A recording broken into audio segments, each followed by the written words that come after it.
Una vez más, el tema que está en la boca de todos, el legado de Andrés Manuel López Obrador, el presidente de México, y la reforma al Poder Judicial que sigue causando controversia. A medida que se acerca el final de su mandato, López Obrador se enfrenta a un desafío significativo: asegurar que su reforma al Poder Judicial sea aprobada y puesta en marcha. Esta propuesta ha sido uno de los pilares de su gobierno, prometiendo una transformación profunda en el sistema judicial mexicano. Un reportero le pidió su opinión sobre las críticas del Instituto Nacional Electoral hacia su reforma. El presidente no se anduvo con rodeos y respondió sin miedo. Ha enfatizado que esta reforma es para el pueblo, para que tengan un papel más activo en la política y en la justicia. Con la mayoría de votos que obtuvimos gracias a los casi 36 millones de votos que apoyaron a la nueva presidenta Claudia Sheinbaum, tenemos el respaldo necesario para avanzar con esta transformación.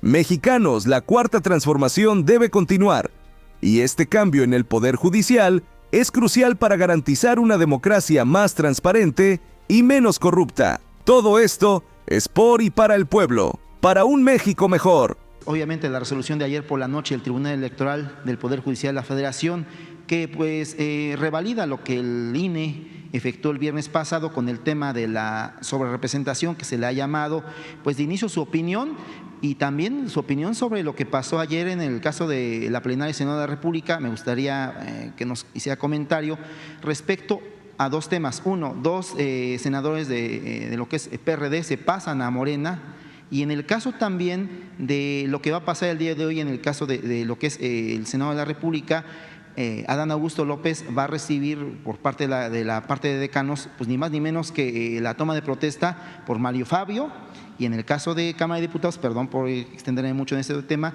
Ifigenia Martínez es electa como la presidenta de la Cámara, le colocará la banda presidencial a la doctora Sheinbaum. No, todo va marchando bien, se va cumpliendo la voluntad de los ciudadanos expresada en la elección y en el marco de las normas, lo que establece la Constitución, lo que establece la ley de la materia. Primero, tomar en consideración que hubo una elección democrática, participó la gente,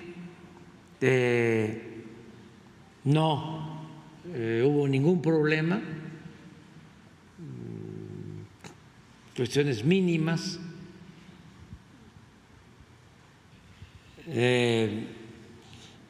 La candidata a la presidencia, Claudia Sheinbaum, gana con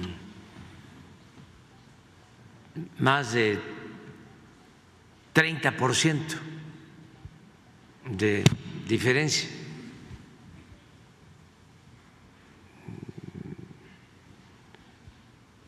No sé si tengas por ahí los datos. Vamos a partir de ahí, porque luego hasta se olvida eso. Y estamos hablando de millones de mexicanos que fueron a votar libremente. Eso es la democracia.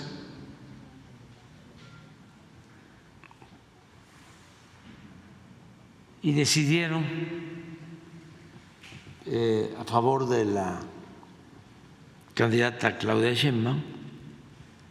Y luego también en el caso de los senadores, yo creo que en la mayoría de los estados,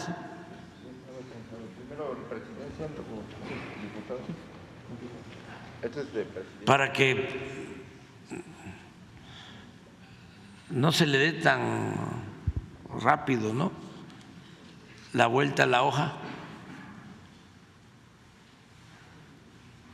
porque esto hace que se empiece a deformar todo, ¿no? Los que se dicen demócratas no aceptan esto.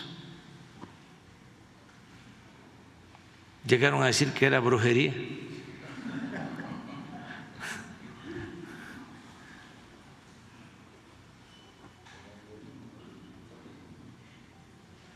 Entonces fueron, a ver, regrésalo para ver los datos. A favor de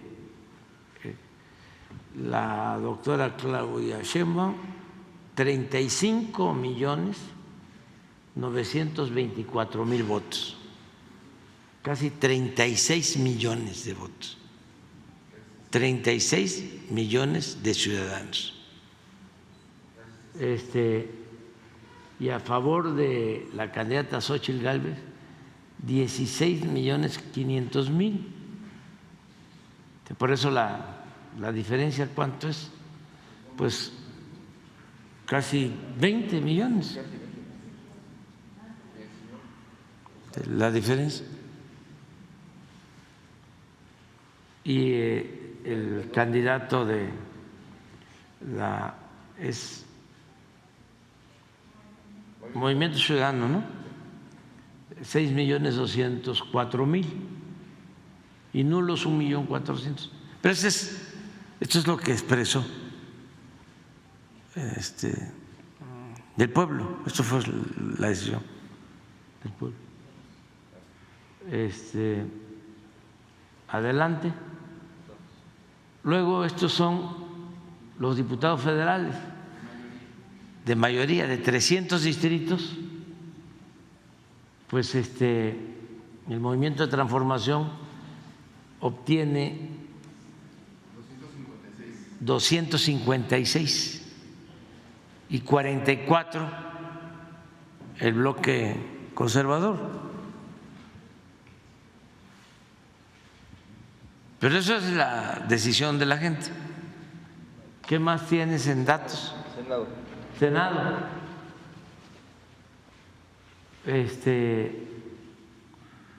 ¿En cuántos estados gana el Movimiento de Transformación? En 29.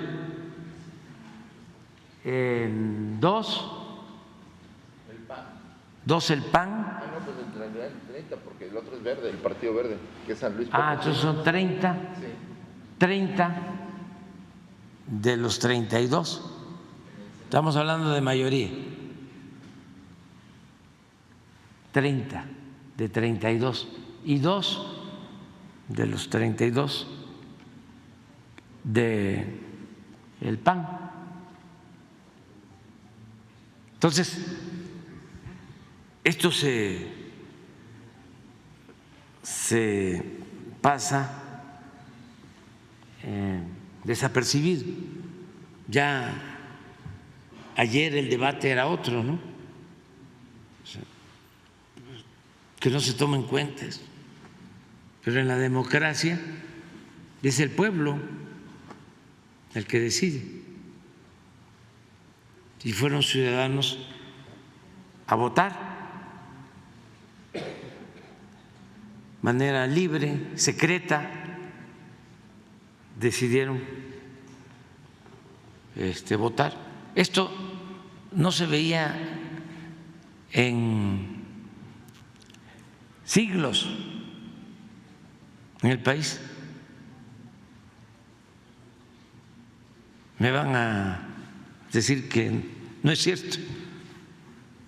Nosotros luchamos muchísimo por hacer valer la democracia. Y este es el resultado. Luego de eso, primero la polémica de que ¿cómo? ¿Cuántos votos? Y empezó esto de que se había hecho trampa, ¿no? Y de que los votos a favor de la señora Xóchitl sea que los 36 millones de votos de la candidata electa no eran de ella, no eran para ella, sino para Xóchitl, y los de Xóchitl para la doctora.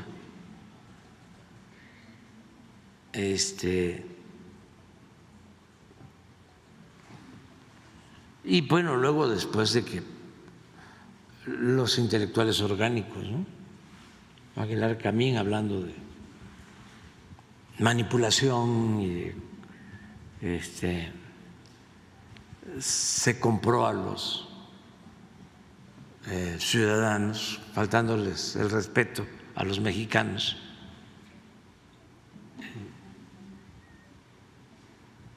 Y que pues el pueblo es tonto.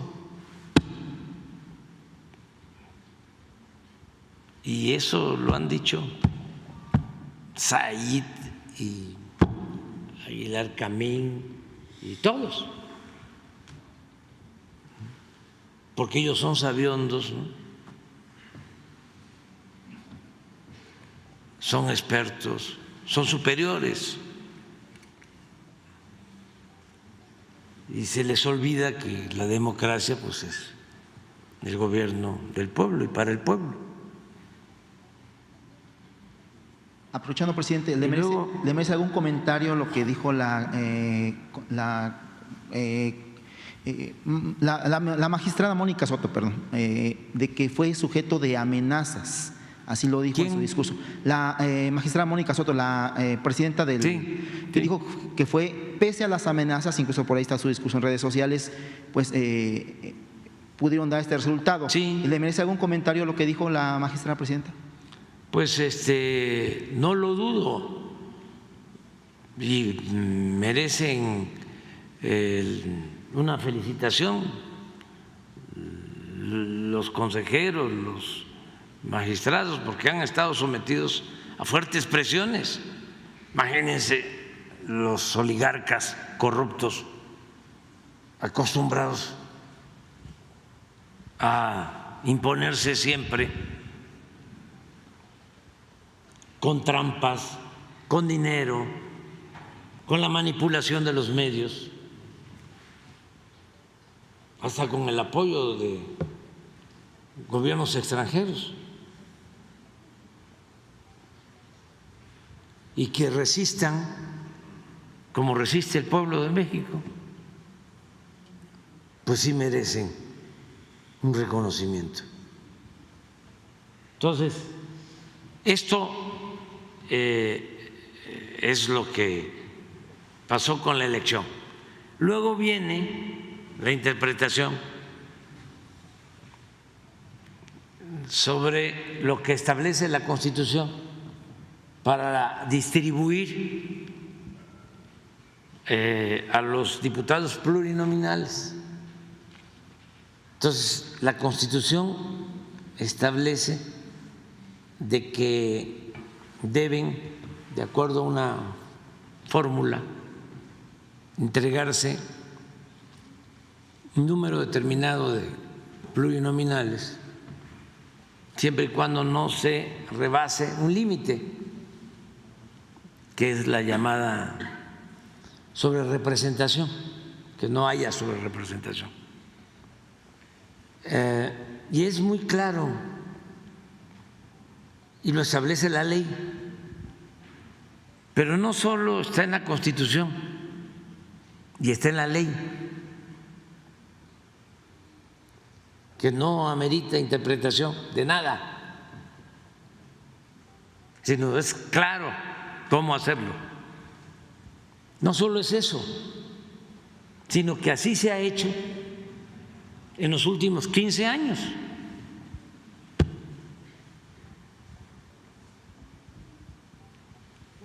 Así se ha llevado a cabo el reparto. De repente empiezan a exigir que se interprete la Constitución para que no se aplique lo que literalmente se establece en la Constitución y en la ley. Aún cuando ya esa fórmula se había aplicado en las elecciones anteriores, querían cambiarla. Pero al extremo, estamos en una situación de asombro, ya hasta se pierde la capacidad de asombro, de que el anterior presidente del INE, que le tocó distribuir los anteriores plurinominales, cambió de parecer. Y aunque él decidió en su momento cómo distribuirlos de conformidad con la Constitución y la ley, en este caso, como ya descaradamente pertenece al bloque conservador corrupto que querían regresar por sus fueros, pues entonces ya empieza también a alegar todos. Me refiero a los oligarcas y sus achichincles y intelectuales orgánicos.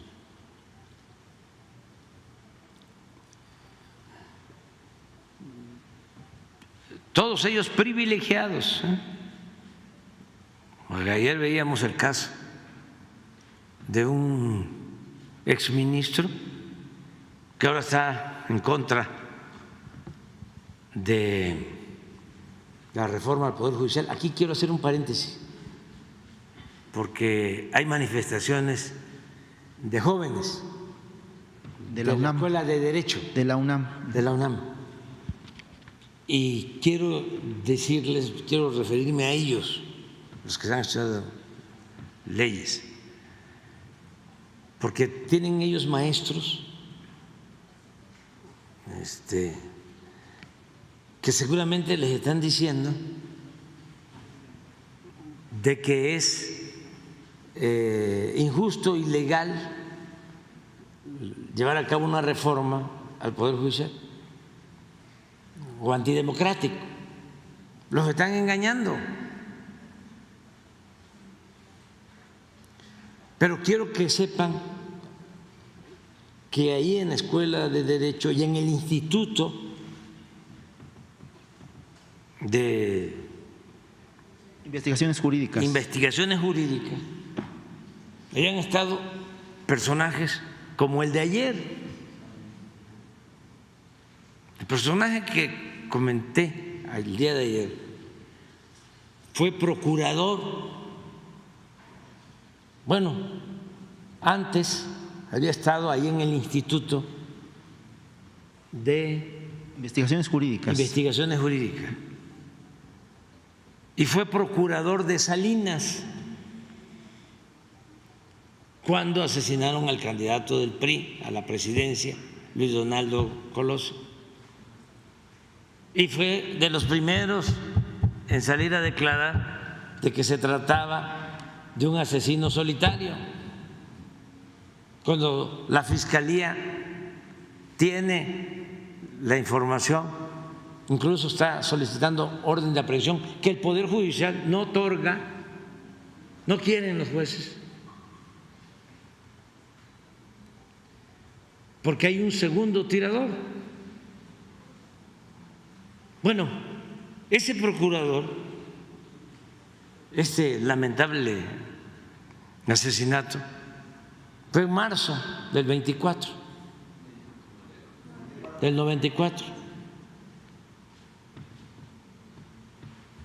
el 23 de marzo de 1994. Se complican las cosas porque fue un crimen tremendo, impactante, desde luego injusto.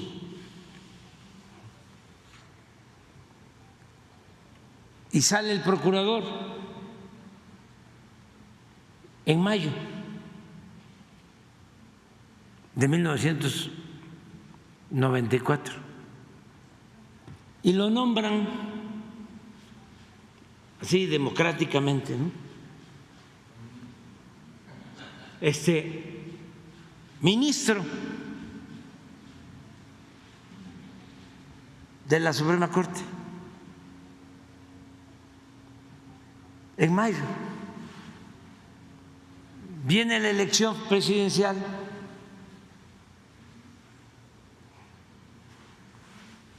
gana Zedillo, y entrando Zedillo en diciembre de 1994, da a conocer un decreto para desaparecer la Suprema Corte y liquida a todos los ministros. Este ministro que acababa de entrar, que entró en mayo, para diciembre son 6, 7 meses. Desde entonces, desde hace 30 años, todo esto para los muchachos que sepan de qué se trata, por qué es la reforma al Poder Judicial. Desde hace 30 años, ese ministro cobrando más de 200,000 pesos mensuales, libres, como 250,000 pesos mensuales, libres, como 70 millones de pesos, más lo que recibe como maestro emérito, si no lo es formalmente, sí, por la fama de la UNAM. Por eso lamento lo que ha sucedido también en el periodo neoliberal, cómo destruyeron mi alma mater.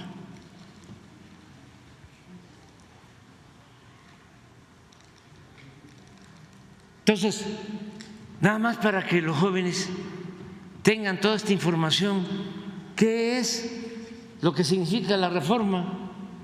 Significa limpiar esa corrupción, que nunca más vuelvan a darse estos abusos y ya acabar con la hipocresía. Porque resulta que estos señores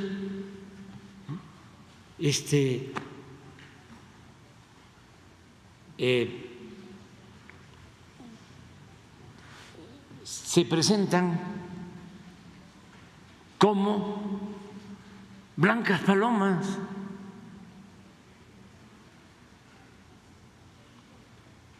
Y quieren darnos clase de legalidad, de Estado de Derecho. ¿Cuál Estado de Derecho? Si ellos encarnan el Estado de chueco, de cohecho. Entonces, cierro paréntesis, porque tenía yo interés en complementar esta información.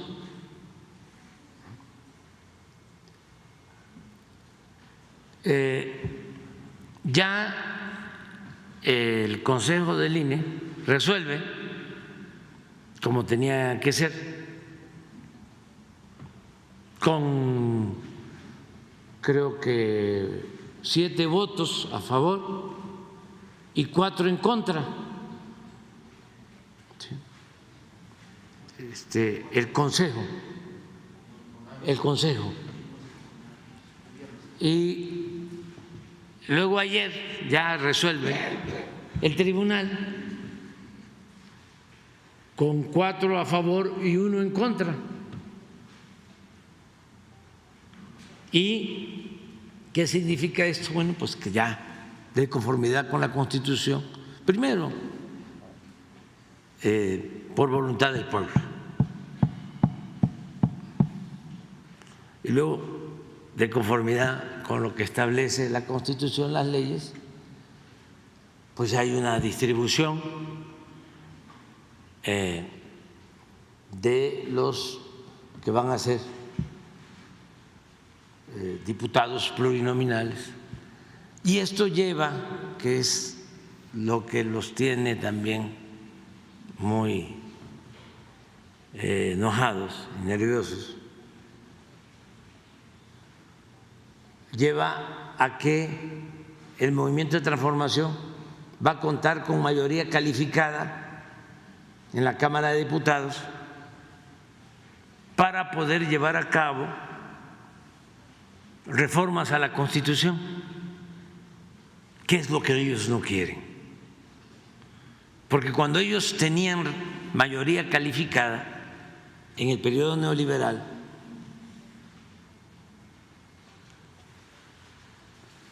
llevaron a cabo reformas a la Constitución para beneficiar a una minoría rapaz, y todas esas reformas fueron en contra de la mayoría del pueblo de México. Entonces, como son siempre, ¿no?, de hipócritas los conservadores, tienen preocupación de que se dé marcha atrás a las contrarreformas que se aplicaron cuando ellos actuaban como dueños de México, cuando no les importaba el pueblo de México, cuando marginaron al pueblo de México, cuando humillaron al pueblo de México. Entonces, ahora esa es su preocupación. ¿Cómo le vamos a hacer si ya no vamos a poder privatizar Pemex? Ya no nos vamos a poder robar el petróleo, que es de los mexicanos. Ya no vamos a poder privatizar la industria eléctrica. Ya no vamos a poder darle entrada a nuestros socios extranjeros para que ellos manejen la industria eléctrica. Ya no vamos a poder hacer reformas para congelar los salarios de los trabajadores. Ya no vamos a poder seguir empobreciendo al pueblo en beneficio de unos cuantos. Ese es todo.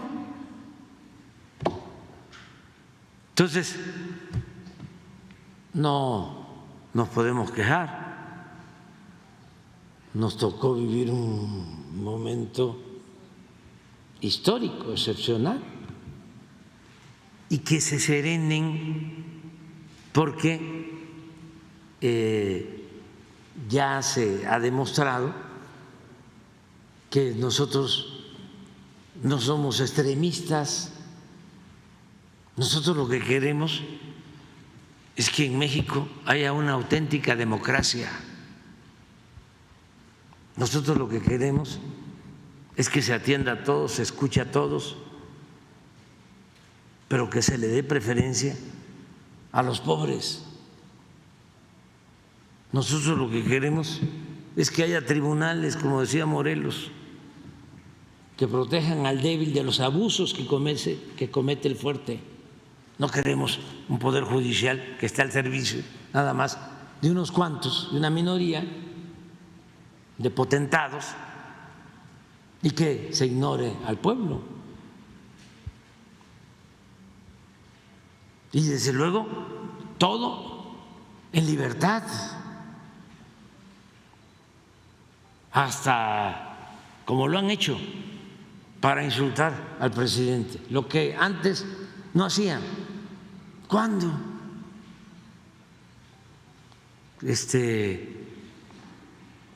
Ustedes, en el tiempo que llevan de vida, habían visto tanta libertad en medios. ¿Cuándo insultaban a Peña, a Calderón, a Fox, a Zedillo? ¿Insultaban a Salinas?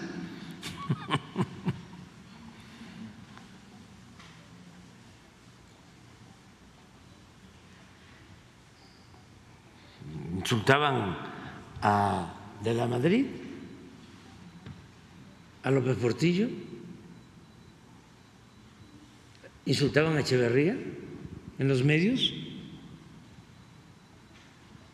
¿Quién no fue Echeverría el que le dio el golpe a Excelsior?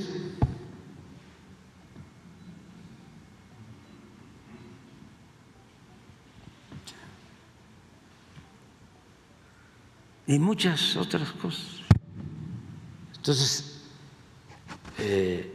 es muy importante lo que resolvieron ayer los magistrados del Tribunal Electoral y acerca de lo que está sucediendo en las cámaras ahora, pues también a mí me da muchísimo gusto.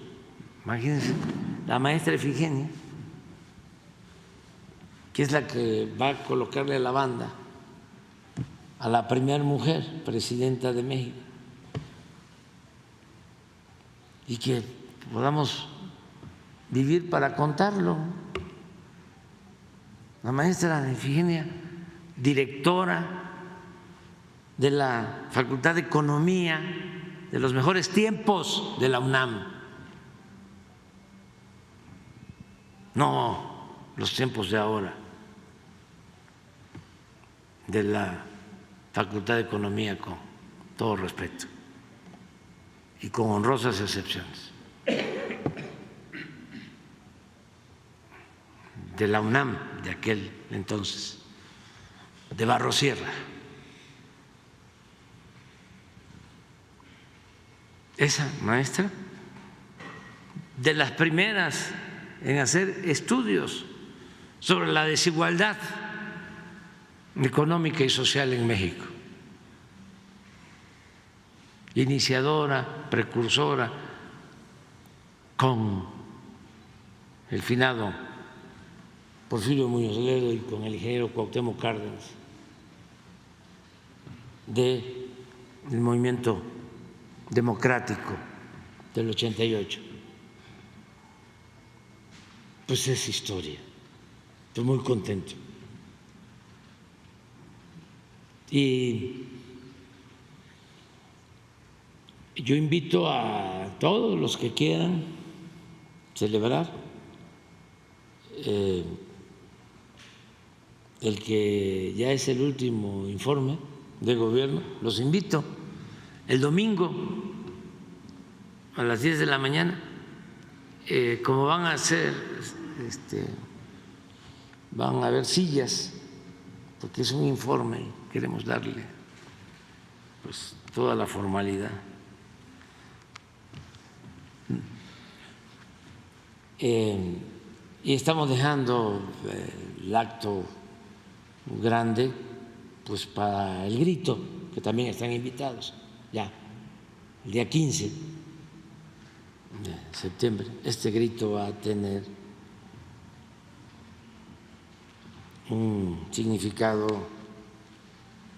único, porque sí vamos a poder gritar que viva la independencia.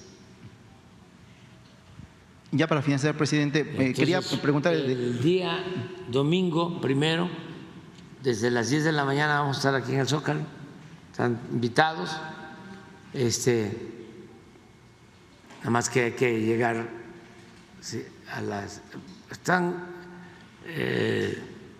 invitando formalmente para las 11, entonces hay que llegar temprano por las sillas,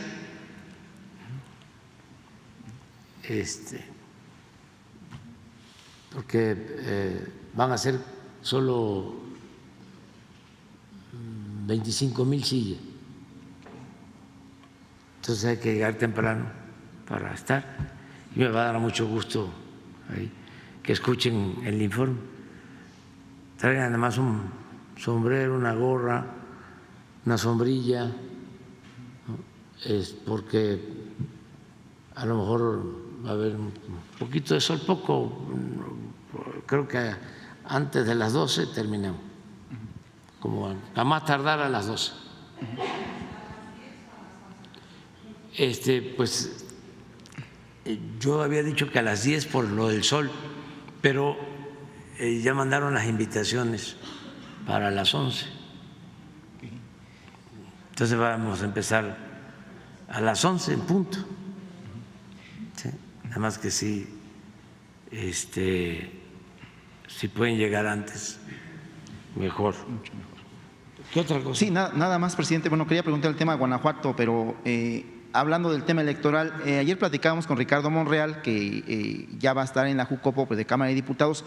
Los tiempos que mencionaba son interesantes. Me gustaría preguntarle, Ricardo Monreal contempla que antes de la próxima semana se pueda aprobar en la Cámara de Diputados ya la reforma judicial, pero también algunas otras dos, el tema de temas indígenas y también alguna otra, si es que se puede meter el tema de organismos autónomos.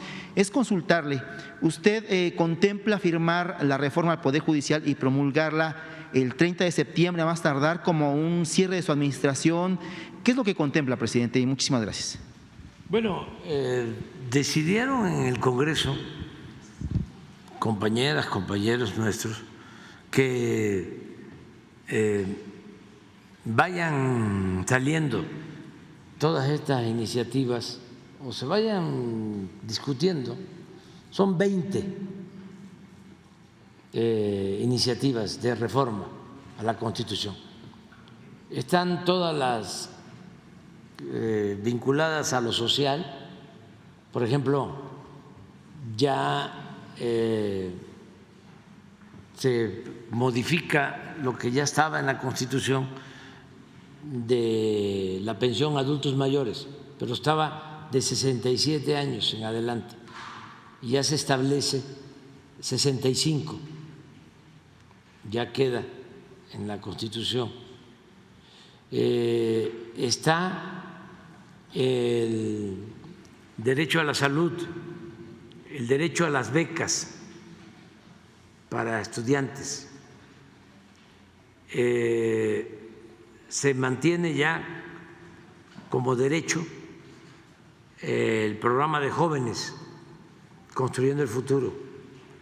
Se establece ya el derecho a recibir un jornal para la siembra de árboles frutales y maderables, lo que se conoce como Sembrando Vida, que es en beneficio de más de 400,000 sembradores, y ya se han sembrado más de 1,000 millones de árboles. Es el programa de reforestación más importante del mundo y son como 1,600, 1,800 millones de dólares. Eso ni en Estados Unidos, ni en China, ni en Rusia, ni en ningún lado. Entonces, eso ya va a quedar como un derecho. Queda como un derecho el que el salario nunca, como pasaba antes, aumente por abajo de la inflación. Queda como un derecho también lo de la compensación, la pensión para el bienestar.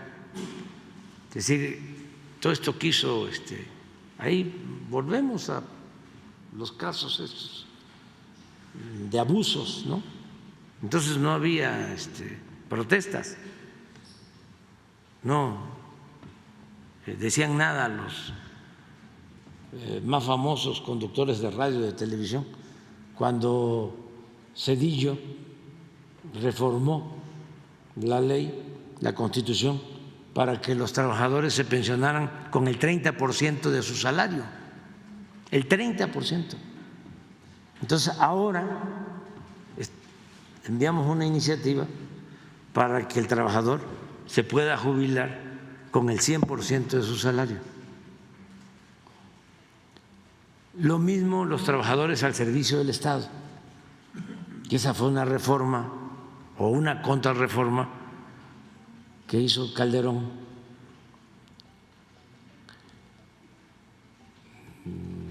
2007. La otra fue, la de Zedillo fue en 1997, creo, ¿no? Sí. Entonces, y está la reforma del Poder Judicial, que hay que estarlo diciendo, consiste fundamentalmente en que sea el pueblo el que elija a los jueces, a los magistrados y a los ministros. Yo voy a los pueblos y bueno, en la campaña me platicaba la presidenta electa que ella consultaba y preguntaba en todas las plazas: ¿qué quieren? ¿Qué desean? ¿Qué consideran mejor? ¿Que a los ministros los nombre el presidente y los senadores o que los elige el pueblo? El pueblo. Hagan una encuesta.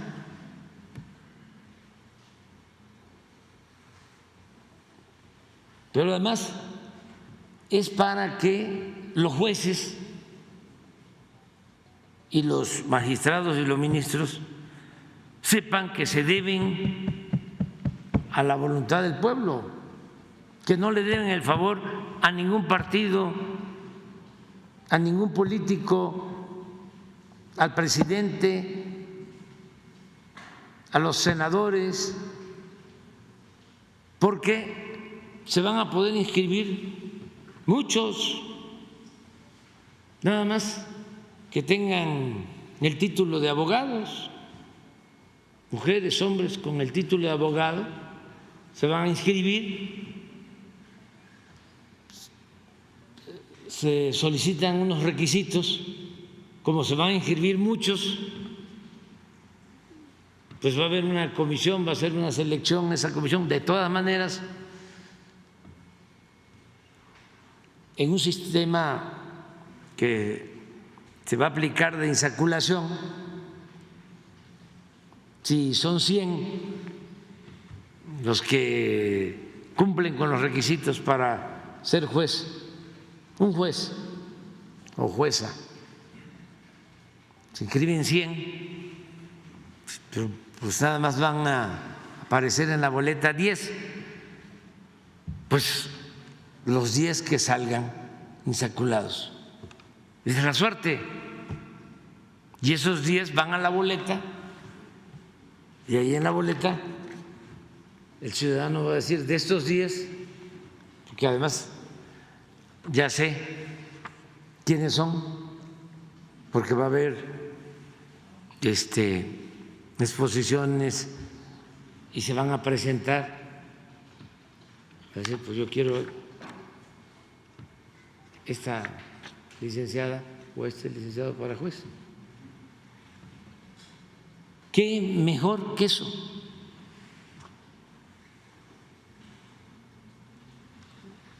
No les estoy platicando aquí lo del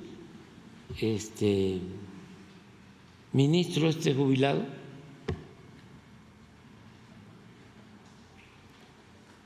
¿Qué método?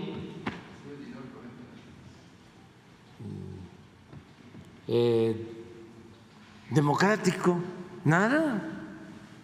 Salinas le dijo, vente para acá.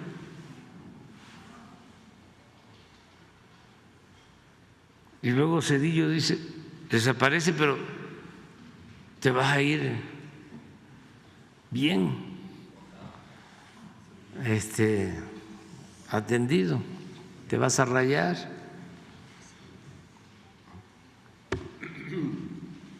Y eso lo tenemos que permitir, porque se enojan, porque todavía se enojan. Cuando reciben algunos jubilados de pensión,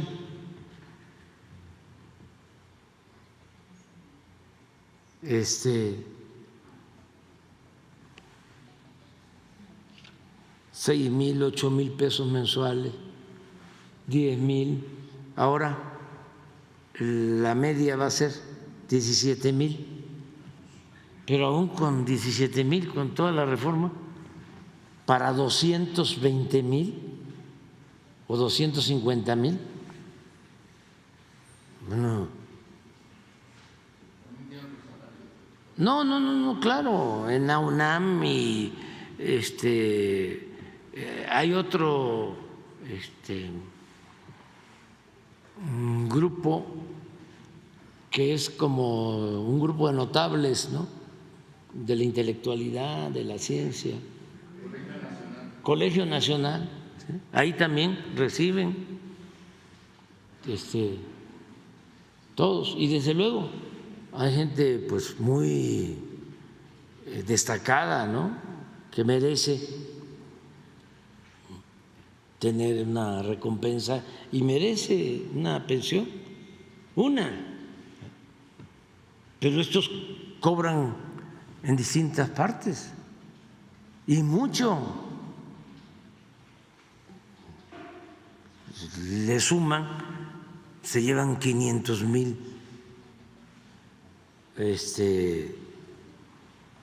al mes sin trabajar. ¿Cómo es eso? ¿Sí? ¿Cómo vamos a permitir esas cosas? ¿Cómo se justifica eso? Nada más para mantener un régimen corrupto y con el apoyo de estos sabiondos, ¿no?, o intelectuales orgánicos o periodistas famosos, que esa es la otra, ¿no? Periodistas que ganan, como Jorge Ramos, 17 millones al mes. Claro, en Estados Unidos es en dólar.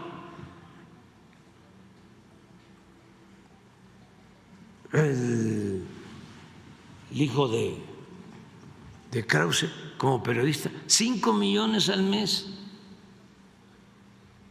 ¿Y por qué puedo decirlo? Bueno, porque es un asunto público. O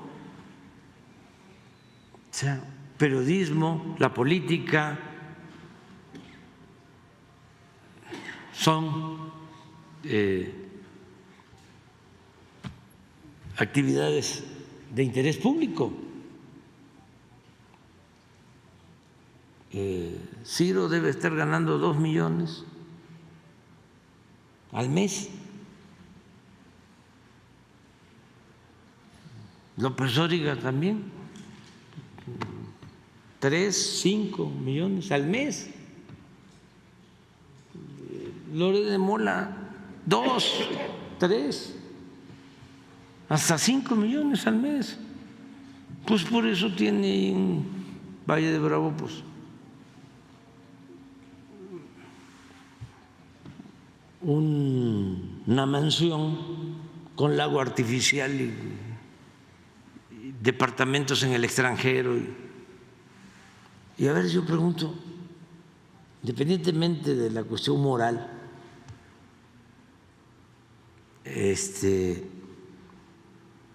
son tan inteligentes,